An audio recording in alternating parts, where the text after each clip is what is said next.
안녕하십니까, 김동진입니다. 자, 지금부터 문제풀이 강의 이후에, 종강하고 난 이후에 민법 공부를 어떻게 할 것인가에 대해서 조금 자세하게 이야기를 해보도록 하겠습니다. 제가 이제 수업 시간 때 한 번씩 하는 이야기인데, 여러분들 강의를 듣는 거는 공부를 하기 위한 준비를 하는 거죠. 공부를 하기 위한 준비를 하는 과정인 것이고, 강의 듣는 거 그 자체는 사실은 공부한다고 할 수는 없는 거죠. 그죠? 따라서 기본 강의부터 문제풀이 강의 때까지는 민법을 놓고 봤을 때는 제가 이제 여러분들을 이제 리드를 한 거죠. 근데 문제풀이 강의가 끝나고 난 이후부터는 그 12월 달에 있는 마무리 특강 그런 거 빼고는 더 이상 이제 정규 강의가 없기 때문에 문제풀이 강의 이후부터는 여러분들 스스로 이제 주도해가지고 자기 주도적으로 학습하는 기간이고, 어떻게 보면 뭐 그 이전 동안에 공부를 안 하신 건 아니지만 진짜 이제 본격적으로 자기 스스로를 믿고 열심히 공부를 해야 될 시기가 드디어 도래했다고 보시면 돼요. 제가 지금부터 하는 이 영상에서는 크게 주제가 세 가지인데 조금 내용이 길기 때문에 제가 한번 끊어서 할 건데, 첫 번째 할 이야기는 민법을 하루에 몇 시간 공부할 것인가, 그러니까 문제풀이 강의 종강 이후에. 두 번째는 이제 12월 이후를 염두에 둔, 저는 이게 아주 중요한 그런 의미가 있는 거거든요. 특히나 성인들이 보는 시험은 다 마찬가지인 게, 본인이 보는 시험 직전 2달 쌈이지 않습니까? 그러니까 2달 앞두고 어떻게 공부를 할 것인지에 대해서 그 이전에 미리 준비를 하는 거거든요. 따라서 지금부터 공부를 할 때는 지금 이 순간에 공부를 하는 것도 매우 중요한 것이지만, 12월 이후에 내가 어떻게 할 것인지를 미리 생각하고 그것을 염두에 두고 지금 하나하나 공부를 하는 게 더 중요한 거거든요. 그래서 그 부분을 두고 어떻게 12월 이전까지 해독하면 좋은지에 대한 방법에 대해서 제안을 할 거고요. 세 번째는요, 사람이 이제 1년 동안 공부를 할 때, 이제 이게 1년의 시간이고, 요때가 이제 시험 당일이다 합시다. 이렇게 했을 때 1년 내내 공부를 제대로 틀림없이 똑바른 방향으로 하시는 분들은 거의 없어요. 사람이 실수를 하는 존재니까.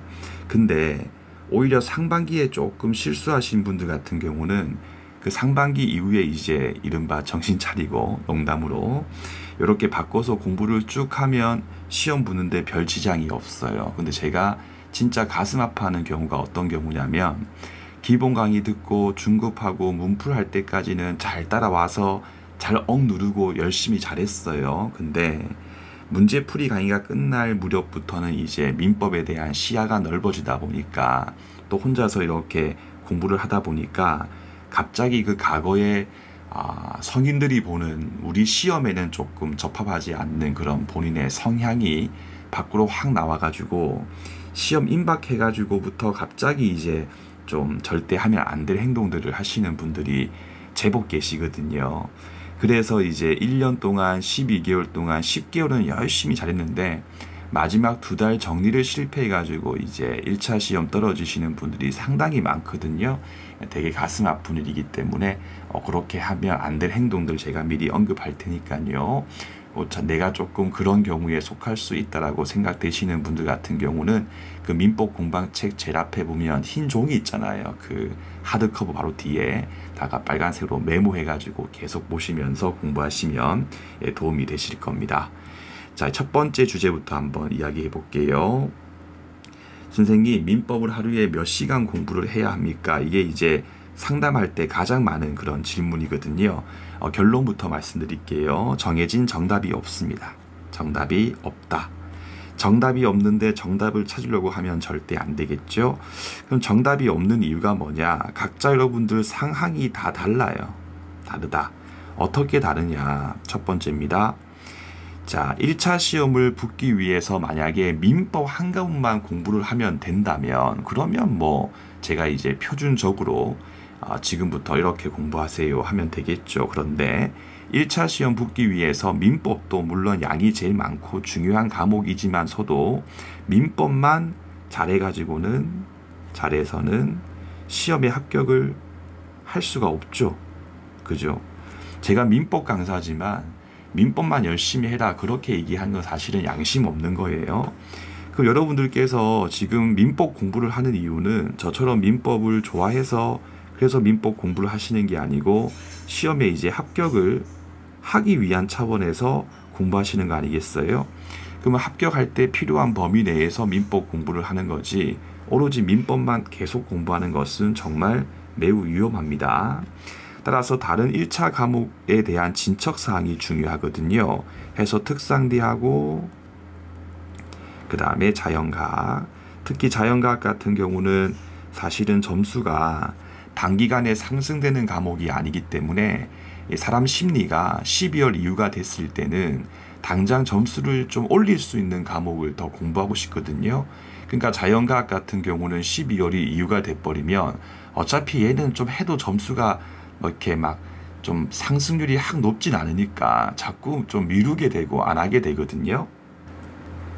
그 말인즉 자연과학 같은 경우는 최소한 12월이 오기 전에 미리 좀 풍부하게 공부를 해야 되고 자연과학이 제 생각에는 이제 1차 시험 붙는데 제일 중요한 키가 되는 그런 과목 같아요. 아무튼 이런 다른 1차 과목에 대해서 공부가 조금 많이 진행이 되신 분들 같은 경우라면 그리고 민법이 조금 자신이 없고 약하신 분들이라면 민법에 하루에 투자할 수 있는 시간을 많이 확보하면 되겠죠. 반면에 지금 현재 특상디 자연과학에 대해서 정리가 잘 안 돼 있고 많은 정리, 시간 투자가 필요하다면 그럼 어쩔 수 없이 조금 민법에 투자하는 시간을 줄여가지고 특상디를 야무지게 공부하는 게 필요하겠죠. 왜냐하면 전체적인 과목을 골고루 잘했을 때 1차 시험 붙을 수 있는 거지 민법 100점 받으면 뭐 하겠어요. 나머지 특상디 자연과학에서 점수가 저조하면 시험 붙을 수가 없지 않습니까? 제 말 알겠죠? 해서 가장 먼저 생각할 게 민법만 자꾸 놓고 생각하지 마시고요. 다른 1차 과목 중에 내가 공부를 앞으로 해야 될 게 어떤 거인지에 대해서 범위를 확정하고 그것을 고려해 가지고 내가 12월 전까지 민법 과목에 하루에 꾸준하게 투자할 수 있는 시간이 얼마인가에 대한 계산이 필요한 겁니다. 두 번째는요. 공부하는 스타일에 다 차이가 있는데 이것도 참 질문이 많거든요. 선생님 하루에 공부를 보통 한 과목 하시는 분들은 거의 없으니까 하루에 2과목이 좋아요, 3과목이 좋아요, 혹은 4과목씩 하시는 분들도 계신데요. 4과목은 조금 저는 좀 산만한 느낌이 있어요. 4과목은 좀 너무 많다. 물론 뭐 4과목 해도 괜찮은데 저의 생각에는 보통 노멀하게 이제 2과목 아니면 3과목에 대해서 고민 많이 하시는데 관계없어요, 여러분들. 개인의 취향의 문제예요. 개인의 취향의 문제다. 해서 3과목 하시는 분들 같은 경우라면 법과목 2과목 하시고 법과목 2과목 하시고 2개 하시고 자연과학도 하나 끼워 놓고 이렇게 하시게 되면 별 문제 없거든요. 아무튼 2과목 하냐 3과목 하냐에 따라 가지고도 민법에 투자할 수 있는 시간이 다르죠. 3과목 공부하시는 분들은 조금 더 줄어들 것이고, 그죠? 2과목 공부하시는 분들은 조금 더 민법 시간 늘릴 수가 있기 때문에 요 2번의 경우에도 민법 공부할 수 있는 시간이 다 달라질 수가 있는 거예요. 기타 등등등의 많은 이유가 많이 있습니다. 그러면 3번이 중요한데 결국 생각의 전환이 필요하거든요. 선생님 하루에 민법을 공부해야 될 시간을 어느 정도 해야 될까요? 라고 생각하지 마시고요. 11월에 내가 하루에 민법에 투자할 수 있는 시간이 얼마인가를, 그렇죠? 방금 했던 여러 가지 사유를 고려해 가지고 첫 번째가 다른 1차 과목에 대한 진도 상황, 다른 과목, 그렇죠? 두 번째가 내가 공부하는 하루에 몇 과목 공부하는지에 대한 학습 스타일, 그렇죠? 또는 어떤 분들은 이제 주말 시간을 이용하는 것도 괜찮아요. 주말 시간. 특히나 이제 어떤 경우냐면 조금 공부를 늦게 시작해가지고 아직까지 특상디에 대해서 기본서 등의 정리가 안 되신 분들 계시지 않습니까? 이제 그런 분들은 어쩔 수 없어요. 이제 일요일도 공부를 해야 되거든요. 그렇다면 평일에는 특상디를 열심히 공부하고 올인하시고 주말 시간에 민법을 공부하는 것도 괜찮아요. 알겠죠? 아무튼 이런 식으로 각자 다른 자기의 상황을 고려해 가지고 냉정하게 먼저 얼만큼 공부를 해야 되나요의 문제가 아니라 내가 11월 그러니까 12월이 오기 전까지 약 한 달이라고 하는 시간 동안에 내가 민법에 하루에 꾸준히 투자할 수 있는 시간이 나올 수 있는 게 몇 시간인가를 먼저 정확하게 계산부터 먼저 하셔야 돼요. 근데 이거는 결국은 스스로 해야 될 문제인 거예요. 그리고 어떤 계획을 세우실 때 너무 처음부터 완벽하게 세우려고 해버리면요, 계획만 세우다가 시험장 갑니다. 절대 여러분들 어떠한 공부 계획 같은 것들은요, 한 번에 완벽하게 세울 수가 없거든요. 그럼 일단 대충 한번 해서 해보고 한 2, 3일 정도 실제 해보세요.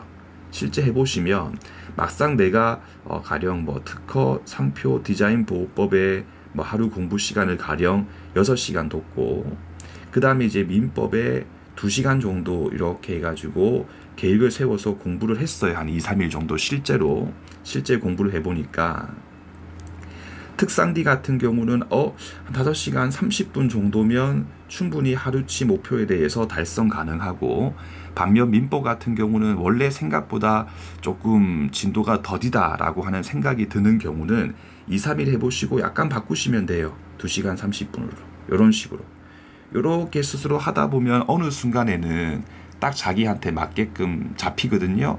그럼 잡히면 이제 앞으로 쭉 달리면 될 문제이기 때문에 처음부터 너무 퍼펙트하게 세우려고 하지 마시고요.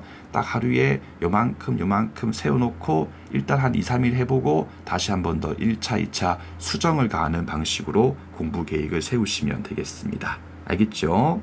자, 이렇게 하시고 그 다음입니다. 그러면 12월 이후를 염두에 둔 해독 방법에 대한 방법인데, 12월 이후에 가장 중요한 것이 뭐냐? 물론 여러분들 해독수라고 하는 것이 모든 것을 다 뭐 처리하는 막는 키는 절대 아닙니다. 그래서 해독을 꼭 뭐 10해독 해야 된다. 저는 수험가에서 어떤 공부 방법론에 있어서 무조건 그렇게 해야 한다라고 하는 것들은 좀 잘못된 것 같아요. 무조건은 없습니다. 실제 제 수강생분들 중에 민법 공방을 3회독하고 시험 붙으신 분도 계시고요. 10회독 하시고도 안 되신 분들도 계시거든요. 그래서 무조건이라기 하기보다는 자기한테 맞는 방법을 선택하는 것이 매우 중요하거든요. 하지만 그 누구도 부정할 수 없는 법과목 시험의 특징은 시험이 임박했을 때는 해독수가 제일 중요하다라고 하는 말은 옳은 말이에요. 대신에 뭐 5회독, 10회독 이런 숫자는 의미가 없고 자기 상황에 맞게 가장 해독수를 많이 해가지고 반복하는 것이 중요하다라고 하는 것은 이제 맞는 거거든요. 근데 이때 이제 해독할 때에 해독을 좀 스피드 있게 빨리 하면서도 빠짐없게 하기 위해서는 11월 달이 되게 중요해요. 지금부터 미리 준비를 쫙 해야지 나중에 12월 달 이후에 남들보다 더 빨리 볼 수 있거든요. 그럼 어떻게 할 것인가? 첫 번째 보시면 당연히 민법 공방하고 민법 공방 연습을 반복해야 되는데,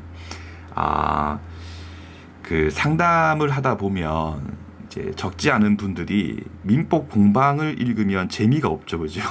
재미가 없고, 근데 민법 공방 연습은 이제 문제를 푸는 거니까 그래도 이제 민법이란 녀석이 재미는 없지만 민법 공방에 비해서는 조금은 더 재미가 있다.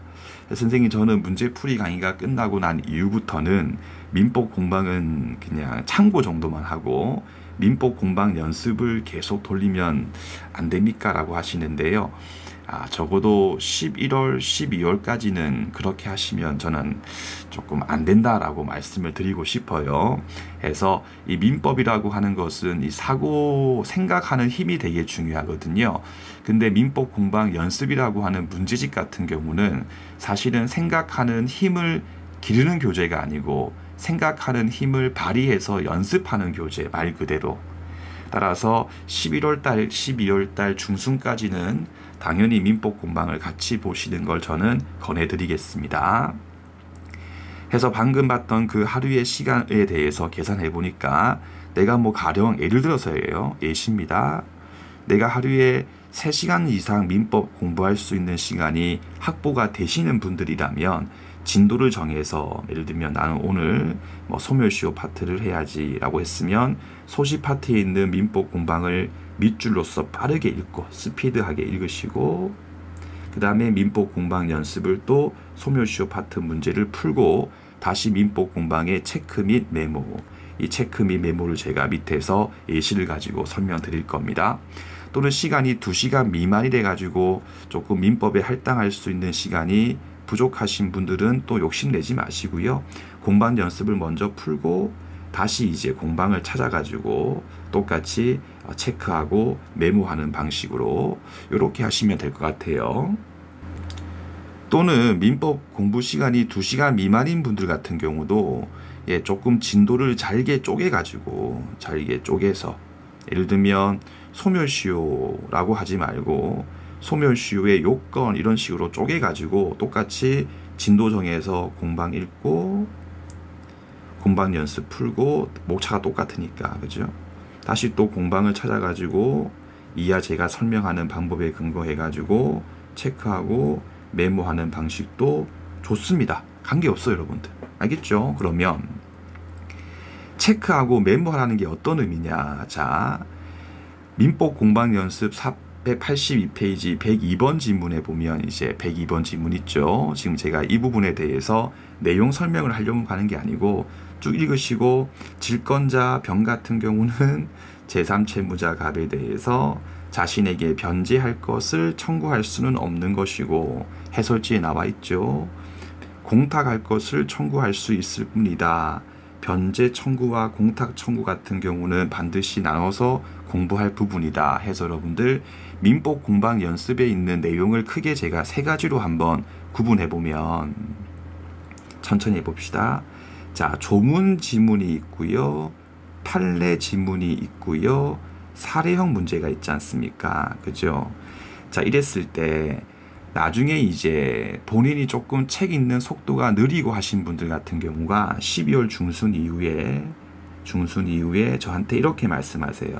선생님, 저는 민공예하고 민공연 둘 다를 다 보려고 하니까 선생님 진도가 너무 안 나가서 힘이 듭니다 하시는 분들이 많이 계시거든요. 그런 분들은 한번 제 얘기 잘 들어보세요.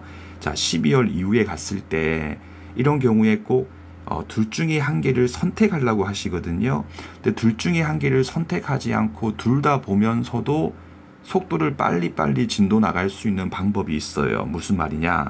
민법 공방 연습 중에 조문하고 판례에 대한 부분 있지 않습니까? 요도 여러분들 똑같은 내용이 민법 공방에 있죠. 민공에 있죠, 여러분들. 그러면 밑에 있는 조문 지문을 보시면 자, 이 지문을 쫙 풀었습니다. 몇 번 풀었어요? 그러면 요 똑같은 내용이 찾아보시면 민법 공방 392페이지 중단에 있지 않습니까? 여기 보시면 353조 여기 보면 사망돼 있죠? 그럼 이거 확인하시고 사망을 보신 다음에 이제는 조금은 색깔 있는 펜으로 이렇게 공탁을 청구할 수 있다. 이렇게 밑줄 긋고 뭐 조금 색깔 있는 펜 저는 그냥 빨간색 할 건데 이것도 개인의 취향이에요. 요거를 변제라고 하면 틀린 지문이다. 요렇게 메모를 하시면 돼요. 그러면 여러분들 다음번부터는 다음 해도 갈 때는 요 102번 지문을 안 봐도 괜찮죠. 왜? 이미 이 내용이 메모가 돼 있으니까. 똑같아요 여러분들. 판례 같은 경우도 판례도 자, 가령 원래 판례가 뭐뭐 할 수 있다가 옳은 지문인데 민법 공방 연습에 보니까 틀린 지문 돼 있으니까 없다라고 해가지고 틀린 지문 돼 있는 거예요. 그러면 그 판례가 여러분들 민법 공방에 있잖아요. 그럼 거기 가서 똑같이 책에 보시면 이제 책에는 있다고 돼 있겠죠. 그럼 이 부분에 이렇게 색깔을 착 칠해가지고 똑같이 빼내가지고 없다고 하면 틀린 지문이다. 됐죠? 옳은 지문 같은 경우는 사실은 똑같은 내용이 민법 공방에 있기 때문에 틀린 지문들에 관한 조문과 판례 지문들을 이번 해독할 때 천천히 이렇게 자기가 헷갈릴 만한 것들 또 전부 다 하려고 하지 마시고 그죠? 알고 있는 거 굳이 다 하려고 하지 마시고 여러분 너무 완벽하게 하려 하지 마시고 민법 공방 연습을 풀다 보면 아 이거는 특히 이런 지문은 내가 이거 또 틀리겠는 걸 싶은 것들이 분명히 나올 거예요.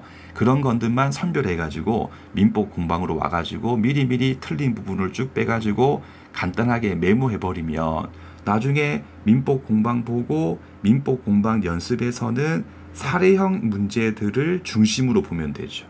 그 민법 공방을 베이스로 깔고 민공령은 사례 중심으로 쭉 보면 사례 문제 푸는 감도 떨어지지 않고 또 개별적 내용도 어차피 다 민공령 이렇게 메모가 돼 있으면 틀린 지문도 충분히 커버할 수가 있기 때문에 이런 식으로 미리 정리를 차분하게 11월에 하시면 12월 중순 이후에는 진짜 민법 해독에 대한 그런 큰 걱정은 많은 부분이 사라지게 될 겁니다. 알겠죠? 두 번째 여러분들 예시 2번인데 지금 20분 넘었네요. 한번 끊고요. 또 2부에서 바로 또 두 번째 예시 설명드리겠습니다.